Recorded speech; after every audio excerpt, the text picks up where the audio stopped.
Warning: this chapter contains graphic depictions of violence not suitable for children. Parental guidance suggested.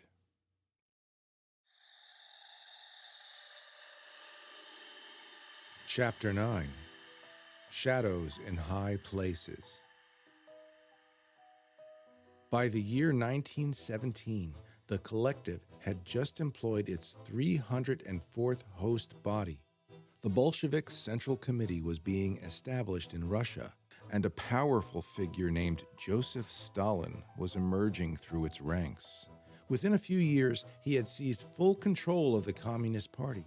But history does not record the relationship between Stalin and a 5,000-year-old consortium hell-bent on world domination.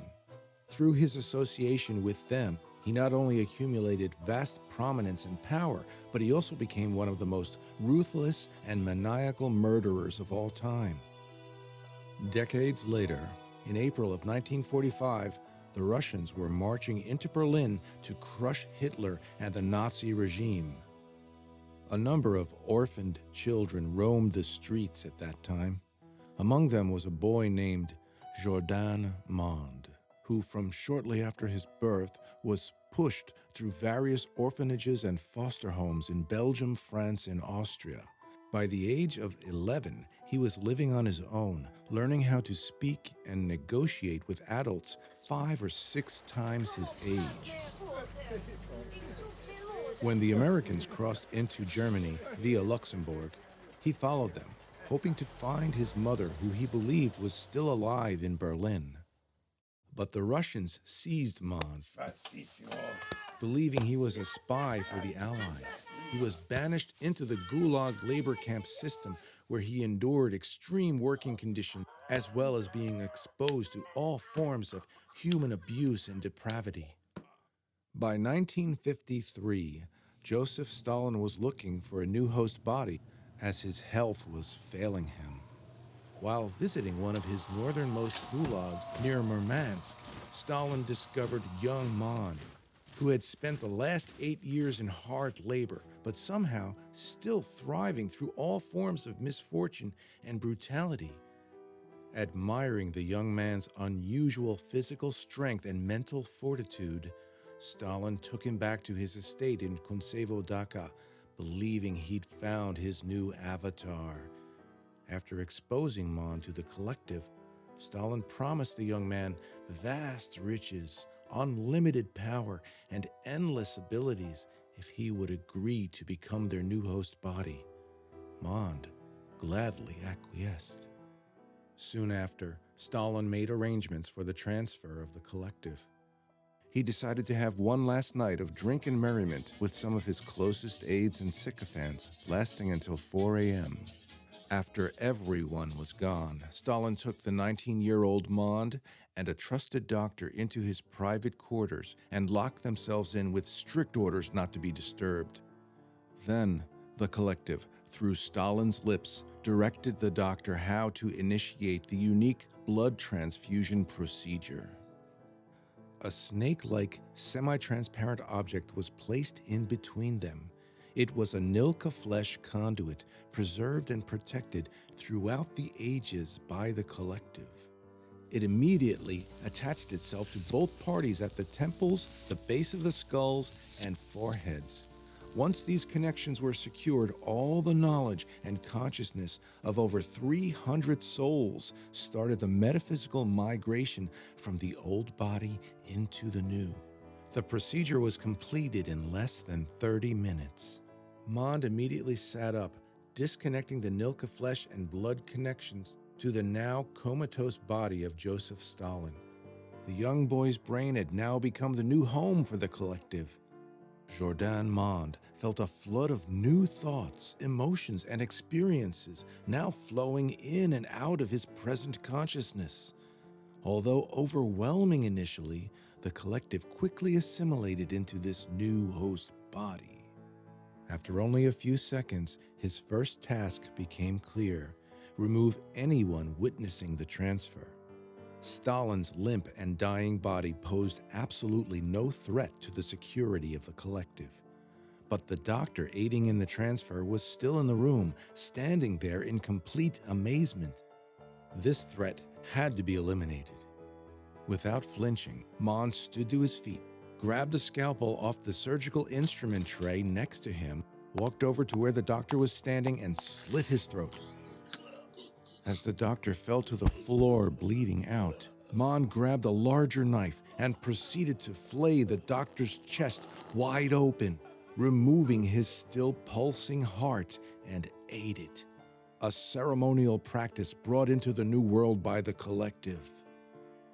For the next 2 hours, Monde cleaned up the murder scene, leaving no evidence of blood or struggle anywhere. Prior to the event, Stalin had an empty steel drum placed in the room. Monde put the doctor in it and filled it with hydrochloric acid. Loyal agents of Stalin later removed the drum and disposed of it without question. Stalin, now barely alive, was moved and placed on the floor in his bedroom suite, where he was found later by a house servant. It was reported that he'd suffered a massive stroke and then died 4 days later. Monde, who changed his name to G. Astan Monde, vanished into the shadows of the Russian oligarchy.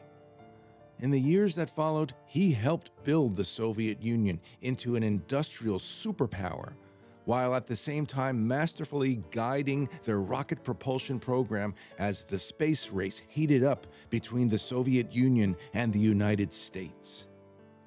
After the Soviets secured bragging rights to the first satellite and first man in orbit, Monde slipped deeper into the shadows. He traveled the globe, perfecting his new weapon, world politics, and continued to stay out of sight in this new age of increasing transparency. In the ensuing decades, he whispered mostly in the ears of Soviet leaders until suddenly the Iron Curtain came crashing down. Following the total collapse of the Soviet Union, he moved to Switzerland, where he stayed in hiding for a few more decades until a new discovery in science emerged called room temperature conductivity. This was the lucky break the Collective had been waiting for. Now they had something to make waves with, to grab Babel's attention and lure him back from the safety of his interstellar orbit. Monde used this breakthrough to introduce a wide array of new technologies. Once again in the spotlight, Monde had to learn how to ride the waves of scrutiny and skepticism, now amplified by the 20th century media outlets of radio, television, and the burgeoning era of computers and the internet. Pulling the strings of power from behind the shadows of prime ministers, presidents, and kings was no longer as easy as it once was. So he masterfully positioned himself as a generous philanthropist, donating fortunes even to the point of sharing bits of his intellectual property with countries and corporations as long as they agreed to advance his agendas. He founded the New World Alliance. It became a central hub for all who desired to join Monde's vision for a new and better world. Well into the 21st century, he was loved by billions for helping to heal and restore a hurting world still struggling in the aftermath of the post-Scourge era. His plan laid a perfect smokescreen for the Collective's real agenda, a Nilka flesh-based communication network, cloaked masterfully by all of his superconductive inventions and wares. Two main concerns possessed Monde. The first was how to capture Babel and claim the Marcel that rightfully belonged to him.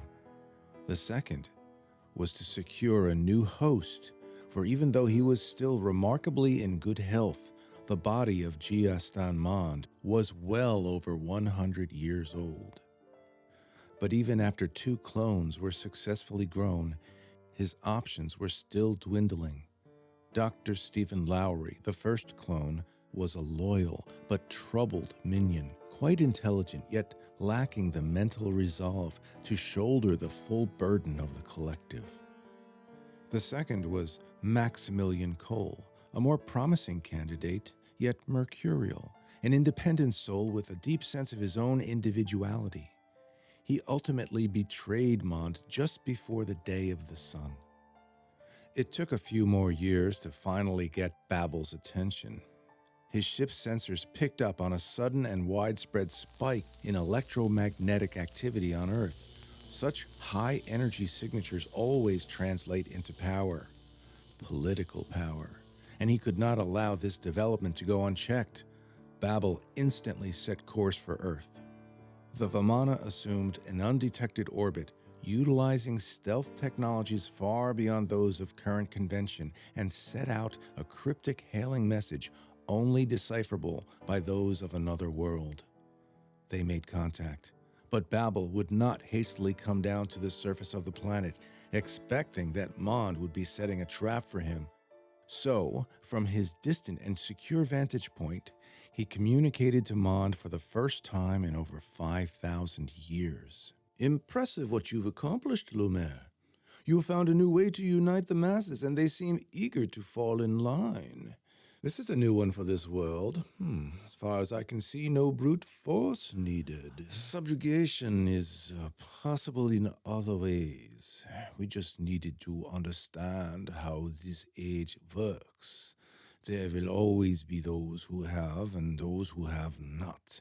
By simply giving them what they think they need, we have accomplished centuries of work in a very short period of time. We've enabled the rich with just enough power to believe they control the poor. And since the poor is always vastly outnumbering the rich, it is vital to keep their bellies full and their feeble minds amused. From there, it is fairly easy to control this world, as long as both factions don't attempt to exploit or tear down the other." "Fascinating," Babel stated, as he continued to admire the subtle balance of Mond's work. His mouth salivated with desire as he proceeded to enunciate the next thought from his lips. These were the words the collective had been longing to hear for an eternity. "I do believe it is time for us to reform an alliance." "Yes, but there will, of course, need to be strict guidelines and terms this time. You understand our reticence in moving forward too quickly. Clear concessions must be observed first." "Dear Lumiere, I do not know how many humans you have absorbed since our last meeting. That accent of yours is interesting. But I do sense some bitterness in your tone. Let me remind you that it was not me who decided to leave after the destruction of the tower. You left me no choice. Had I not left when I did, you would have tried to kill your old friend Babel." "But it was you that—" Monde started, with fists clenched and emotions rising. But somehow he quickly recaptured his composure, realizing the game that Babel was playing. He took a calming breath to regroup before continuing. "Babel, there is only one way for us to achieve our preferred goals. We must completely put aside our differences. We are willing to do this," Monde continued with calmness and determination. "If you remember, from the beginning, our master, the Ek, made sure we both possessed what each other needed, so as to make it necessary for us to form such an alliance. All that we have created here can be yours to do with as you wish. Then you will in turn, as originally planned, surrender your ship and your Morcell. What say you?" Ooh, I like this new host of yours, Lumer. He has character. But I still see no viable Nilka Flesh network. Without that, there is no deal. You ask too much. You have the same capability as us to create the network. This is preposterous. You know it will take at least another 20 years to establish. These are my terms, Lumer. Now listen closely. A measure of free Morricel is being delivered to you as we speak.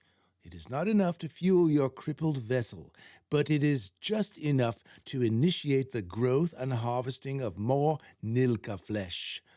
Use it prudently, my friend. I will return when the viable neural network is established. Now, be a good boy and get to work. Monde was not given the chance to respond or negotiate further. From the Vimana, an escape pod containing the Morricel was speeding into the atmosphere, headed for the icy interior plains of Antarctica. Not far from the South Pole, Babel was gone to take a few more trips around the Oort belt. A team was immediately dispatched to retrieve the Morricel. It took 16 more years to complete the neural network and bring it online. When Babel returned, he was finally pleased. The network, newly named the Prophet 10,000, was functioning, and so their omni-neural evolution had begun. All was going as planned when suddenly something went terribly wrong. Babel was unexpectedly assassinated, and his Vimana completely destroyed along with its entire stockpile of free Morricel.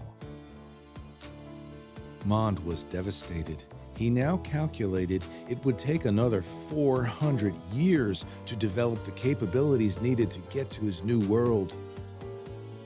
Along with no host candidates in sight, Monde grew increasingly despondent. But then he heard about Gloria Fiveland and the mysterious substance in her hand. After capturing her, he was able to confirm the substance was in fact Morricel, and that Gloria was the transdimensional image they encountered thousands of years earlier. Now, with her in his clutches, a new hope was springing forward for the age-old collective. Although Gloria's present condition did not meet all the requirements for a host body, she still possessed more than enough fuel for the Black Knight. If only. In the next chapter, we return to Gloria Fiveland, who is now a captive of Astan Monde aboard his private space station. Monde talks plainly to her about the Collective and Tellarian, while Gloria reveals to Monde in detail what she's been learning in the Half-Realm.